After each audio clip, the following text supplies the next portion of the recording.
네. 저는 오늘 이 시간에 무제한 이 말씀으로 은혜를 함께 나누고자 하겠습니다. 여러분, 세계적인 자동차 BMW, 아우디, 폭스바겐, 벤츠, 페라리 어디서 만들까요? 독일에서 만들지 않나요? 자동차 명품에 들어가는 것은 정말 대단합니다. 훌륭한 앞에 언급을 한 이 메이드 젊은이, 그럼 어떻게 해서 독일이 자동차 최강국이 될 수가 있었을까요?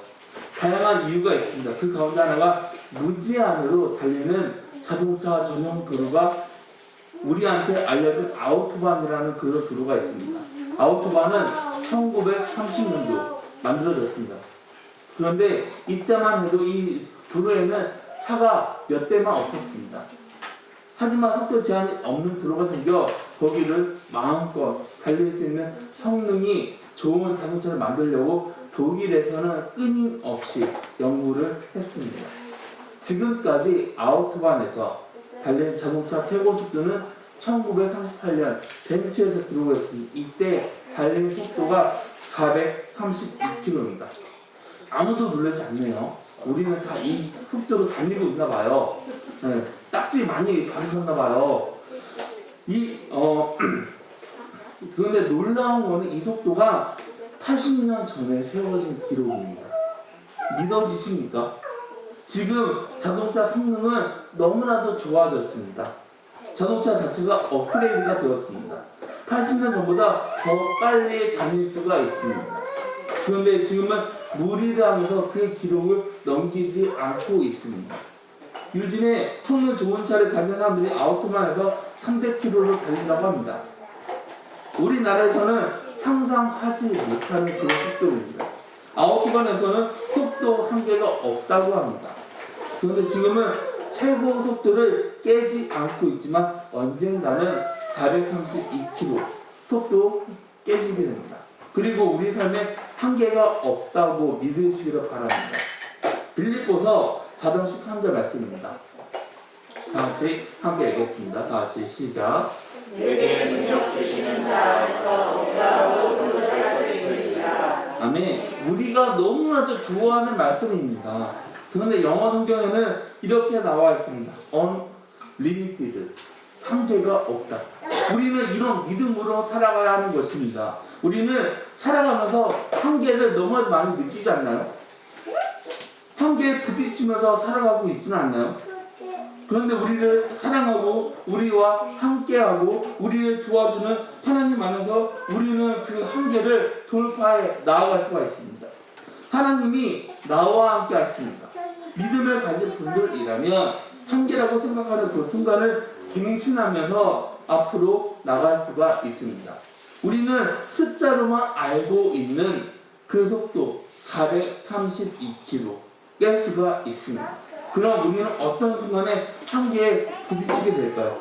계산을 먼저 합니다. 여러분, 계산을 하게 되면은 시간을 낭비하게 되는 것입니다. 예수님이 제자들하고 배를 타고 갈릴리 호수 건너편으로 건너왔습니다. 그 곳에는 많은 사람들이 몰려왔습니다. 예수님을 보기 위해서 사람들이 몰려왔습니다. 예수님이 사람들 가운데 아픈 사람들을 불쌍하게 사랑했다고 해서 치료를 해주었습니다. 그렇게 예수님을 사람들을 치료하고 있었는데 해가 질락 말락 하고 있었습니다. 너무나도 배가 고픈 시간입니다. 그러자 제자들이 예수님한테 이런 말을 합니다. 예수님이 사람들을 집으로 보내야만 합니다. 그래서 5절입니다. 다 같이 5절 말씀을 함께 읽겠습니다. 다 같이 시작. 예수께서 눈을 들어 그들과 자기에게로 오는 것을 보고 이를 이르시되 우리가 어디서 떠나서 이 사람을 보내리까. 아멘. 예수님 제자 빌립이 이런 말을 우리가 어디서 떡을 사서 이 사람들을 먹을 수 있냐? 6절을 보면은 이렇게 말씀하신 친히 어떻게 하실지를 아시고 빌립을 시험하고자 하십니다. 6절 보면은 빌립하고 제자들이 어떤 생각을 하고 있는지 빌립의 말을 듣기 전에 예수님은 그 내용에 대해서 다 알고 있었다는 것입니다. 7절입니다. 다 같이 7절 함께 읽겠습니다. 다 같이 시작.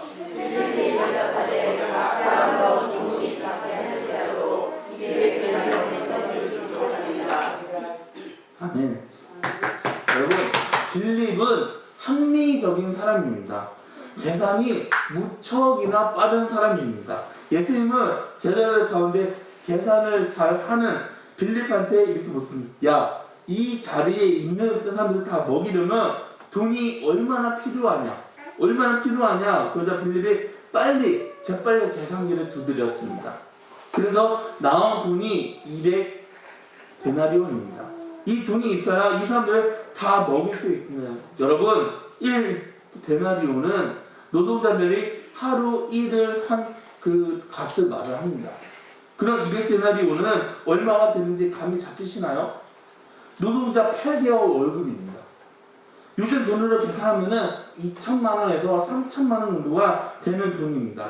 그 돈이 급하게 필요했습니다. 그럼 예수님하고 제자들은 이 돈이 있었을까요? 아니요, 없었습니다. 예수님하고 제자들이 2천만 원, 3천만 원 정도 되는 큰 돈이 없었습니다. 빌립의 계산은 정확합니다. 그리고 상황적으로 계산합니다. 이 사람들 앞에 있는 상황이기도 합니다.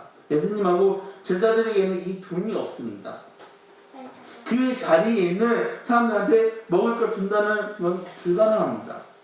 그럼 빌립만 그 계산을 했을까요? 아니요. 우리도 역시 계산하지 않나요? 우리도 계산을 먼저 하지 않나요?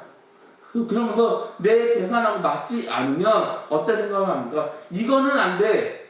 이거는 할 수 없어. 하면서 시도하지 않습니다. 포기를 합니다. 이게 우리 모습이지 않나요?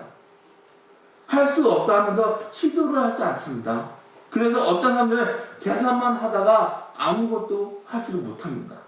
이건 이래서 안 돼. 나는 지금 돈이 없어. 지금 내 상황은 아무것도 할 수 없는 최악인 상황이야. 나는 금수저가 아니야. 내 스펙 형편없어. 나는 이 일을 할 수 있는 경험이 없어. 나는 능력이 없어 하면서 이 핑계 저 핑계를 대진 않나요?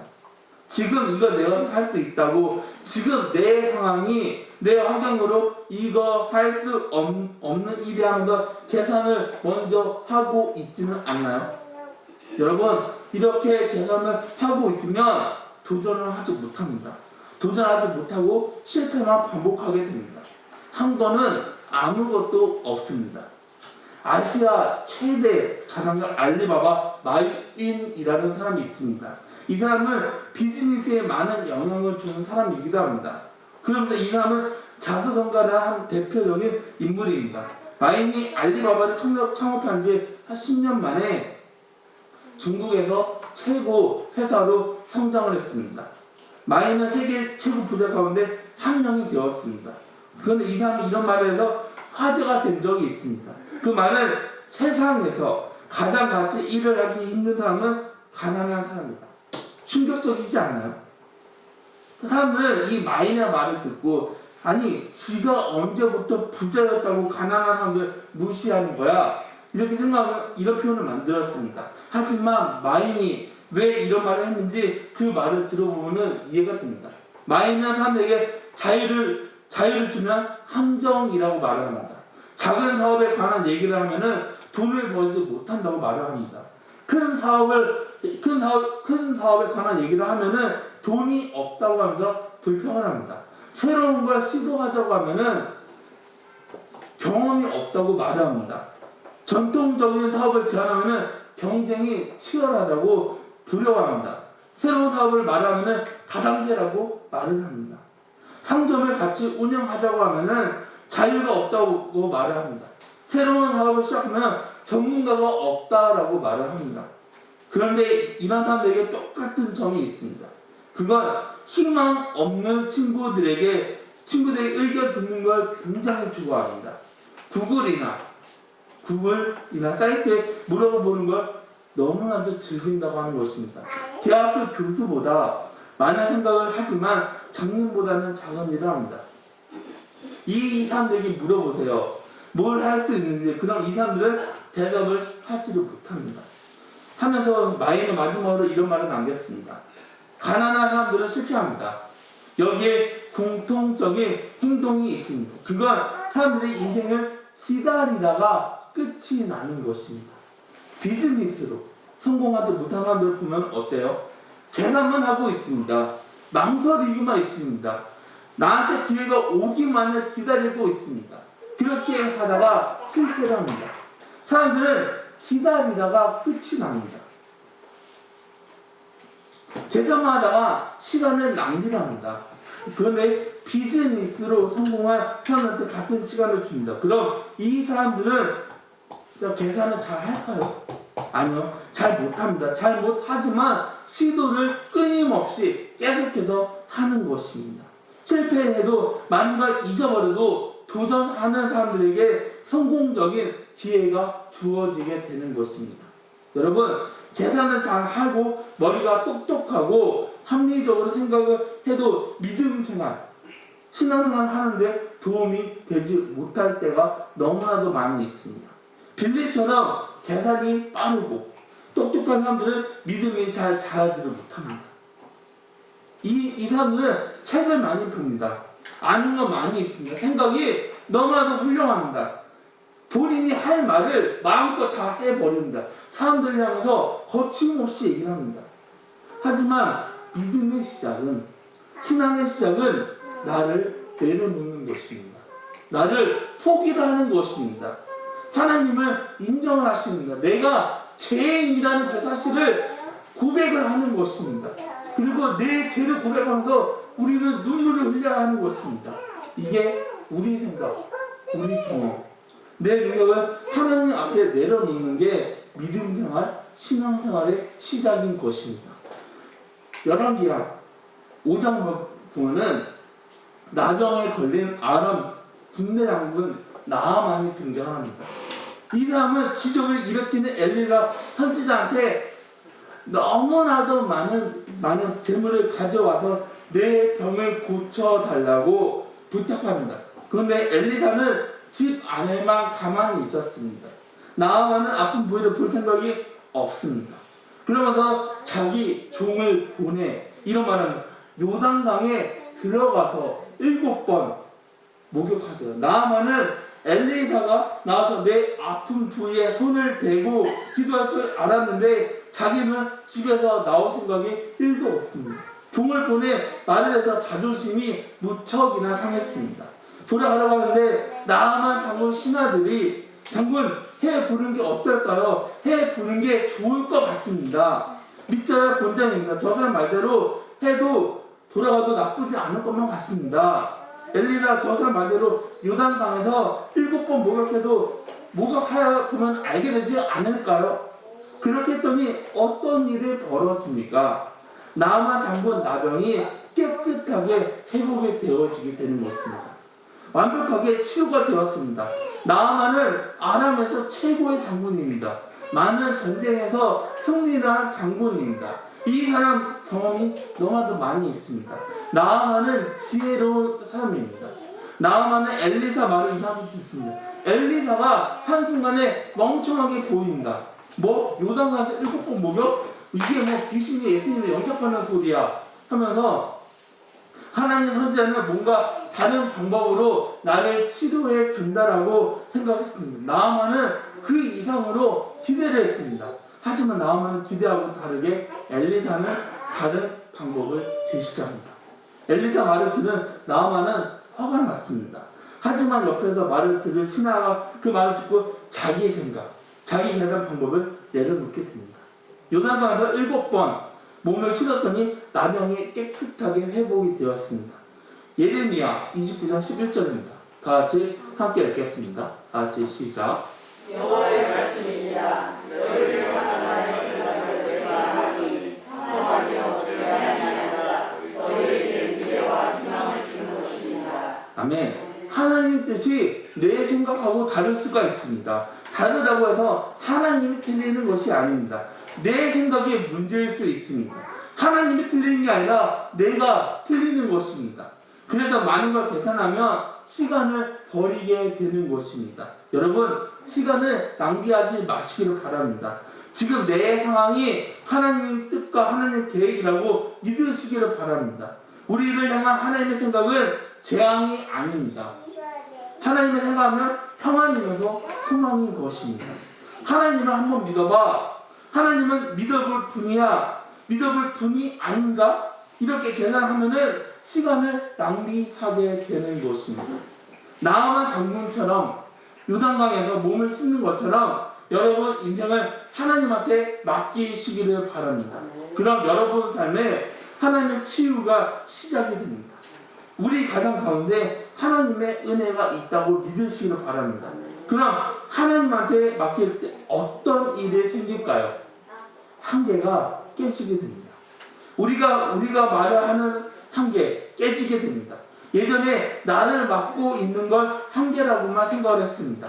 그런데 어떤 사람은 한계를 돌파합니다. 어떤 사람은 한계라는 문을 열고 앞으로 나아갑니다. 우리나라에서 사람키를 조사를 한 적이 있습니다.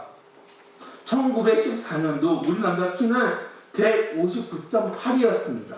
그런데 지금 어떨까요? 평균이 174.8입니다. 무려 15cm나 커졌습니다. 그럼 여자는 어떨까요? 142.2입니다. 근데 지금은 162.3입니다. 20cm가 커졌습니다. 우리나라는 아시아에서 키가 가장 큰 민족이 되었습니다. 아마 경제가 성장하면서 먹을 게 좋아져서 그런 것 같습니다. 앞으로 얼마나 클지는 아무도 모릅니다. 하지만 우리는 조금씩 계속해서 커져가고 있습니다. 예전에 우리나라, 일본의 나라를 빼앗긴 적이 있습니다. 우리나라에 아무나 시기를 보내고 있었을 때 1936년 베를린 올림픽에 마라톤 나가 송기정 씨하고 남승용 두 사람이 1장기를 가슴에 달고 마라톤에 참가한 적이 있습니다. 이 대회에서 송기정 씨가 금메달, 남승용 씨가 동메달을 목에 걸었습니다. 이때 송기정 선수가 2시간 29분 19초 마라톤 세계 신기록을 적었습니다. 일제는 아픈 가운데 우리 민족의 자긍심을 깨운 자랑스러운 역사이기도 합니다. 하지만 마라톤 세계 신기록은 80년 동안 계속해서 갱신이 되었습니다. 2018년 케냐 켐추게라는 선수가 2시간 1분 39초라는 시간으로 세계를 기록을 갱신했습니다.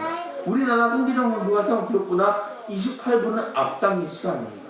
그런데 이 기록은 언젠가는 깨지게 될 것입니다. 우리는 매 순간 한계라고 생각합니다. 하지만 한계는 누군가로 인해서 깨지게 됩니다. 기록은 다시 세워지게 되는 것입니다. 우리는 이거를 기억해야 하는 것입니다. 9절입니다. 같이 9절 말씀 함께 읽겠습니다. 다 같이 시작. 연민한 나라에서 우리가 다스려야 그 우리를 많이 가지고 있느냐 그러한 것이 이만한 사람에게 얼마나 약속한다. 아멘. 예수님하고 빌립 대화를 듣고 있던 베드로 형제 안드레가 빌립보다 행동이 빠른 사람이었습니다. 빌립은 머리로만 계산을 했습니다. 빌립은 5,000명 먹일 돈을 계산했다면 안드레는 지금 당장 먹을 것 찾은 사람입니다. 안드레가 구해온 음식은 아이가 내놓은 작은 도시락입니다. 그 도시락은 보리떡 5개, 마른 생선 2마리, 500명입니다. 안드레는 이거를 알고 있었습니다. 그러면서 이 작은 도시락이 이 많은 사람들에게 얼마나 많은 도움이 될까요? 이 사람들은 다 먹일 수 있을까요? 이 작은 도시락으로 여기 있는 사람들을 먹인다는 건 불가능합니다. 빌립은 계산만 했습니다. 머리로만 계산기를 두드리고 있었습니다. 그런데 안드레는 뭐를 했습니까? 뭐라고 하려도 여기저기서 음식을 구했다는 것입니다. 그리고 작은 소년이 준 도시락을 들고 예수님한테 가지고 와서 이 작은 도시락이 얼마나 도움이 될 수가 있겠습니까? 이 사람들 먹기에는 부족한 양입니다. 너무 부족합니다. 불가능하지 않나요? 이런 말을 합니다. 여러분, 우리는 자꾸만 한계에 부딪히게 되는 것입니다. 그러면서 하는 말이 나는 이래서 안 돼. 나는 이래서 할 수 없어. 나는 이래서 불가능해. 나는 이래서 도전할 수 없어. 여러분한테 이런 생각이 있다면 여러분은 아무것도 하지 못합니다. 예수님은 그 많은 사람들이 본인한테 나왔을 때 예수님 먼저 계산하지 않았습니다. 내가 이 많은 사람들을 하나님의 사랑으로 내가 다 먹일 수 있어. 이런 생각을 했습니다. 여러분, 5월달은 가정의 달입니다. 우리한테 자녀가 있으시잖아요. 우리 자녀가 잘못하는 거 보고 있으면 어때요? 혼내지 않나요? 근데 혼내는 것보다 그 자녀가 잘못하고 있으면 우리가 그 사람을 기도를 해주면서 사랑하면서 기도를 하면서 기다리면은 그 사람의 행동이 조금씩 변화가 되지 않을까요? 집안에 행복이 가득해지지 않을까요? 내가 그 사람을 잘못한다면 얘마! 너 이렇게 말을 하면은 그 사람은 엇나가게 됩니다. 그런데 우리가 그 사람을 향해 사랑으로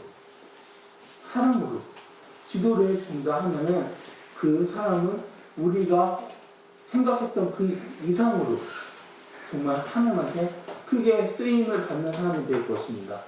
내 생각을 얘기를 하는 것이 아닙니다. 그 사람 잘못한다고 해서 내 생각을 얘기를 하는 것이 아닙니다. 우리는 하나님의 사랑으로 기다려야 하는 것입니다. 코로나는 우리한테 많은 어려움을 줬습니다. 그럼 언제 정도면 괜찮아질까요? 아무도 모릅니다. 코로나를 보면은 희망이 없습니다. 지금도 어려움이 이어지고 있습니다. 그런데 안드레가 이 작은 도시락이 얼마나 도움이 됩니까? 도움이 돼요? 말을 한 것처럼 절망적일 수 있습니다. 예전에 맛집에 갔으면 어땠습니까? 사람들이 바글바글 하지 않나요? 카페를 가도 사람들이 꽉 차 있습니다. 밖에서 기다려야만 했습니다. 그런데 지금 어때요? 그렇게 잘 되던 가게였는데 사람이 없습니다. 우리가 사랑하는 지금 구원받아야 하는 사람들이 너무 많이 있습니다. 코로나 전에 교회에 오는 사람들이 많이 있었습니다. 믿지 않는 사람들에게 관심이 있었는데 적었습니다. 지금은 어떻습니까? 하나님은 그 사람들에게 내 눈을 돌리라고 말을 하고 계십니다. 이 코로나 기간으로 하나님은 저와 여러분에게 사명을 주고 있습니다. 지금 여러분 상황이 어렵고 내일이 보이지 않는 생활이 이어지고 있습니다. 그럼 우리는 어떤 생각을 합니까? 이런 생각을 하지 않나요? 내가 이 상황에서 뭘 할 수 있어? 오병이어처럼 보잘것없는 조건인데 뭘 할 수 있어? 내 능력, 내 지혜로 뭘 할 수 있어? 이렇게 생각할 수 있습니다. 하지만 우리한테 한계라고 보입니다. 매일 깨지고 있습니다. 기록은 다시 세워지고 있습니다. 내 생각이 멈춰지면 내 행동 역시 멈춰지게 됩니다. 그런데 나한테 있는 그 생각을 깨버리면 내 마음도 자연적으로 움직이게 되는 것입니다. 내 행동이 움직이게 되는 것입니다. 여러분, 믿음의 눈으로 하나님을 바라보시길 바랍니다. 모든 걸 가능하게 만들어주는 하나님을 의지하면서 살아가는 여러분에게는 한계가 더 이상 없습니다. 우리를 이끌어주는 하나님만 바라보시기를 바랍니다. 하나님을 끝까지 의지하시기를 바랍니다. 그럼 하나님은 이 코로나를 사라지게 만들어 주십니다. 이 코로나로부터 여러분들을 지켜주십니다. 하나님은 우리한테 코로나 한계 돌파에 나아갈 수 있도록 우리를 인도해 주십니다. 여러분, 이런 무제한 사랑, 무제한 은혜를 체험하면서 살아가시는 저와 여러분들이 다 되시기를 주님의 이름으로 축원합니다. 다 같이 기도하시겠습니다.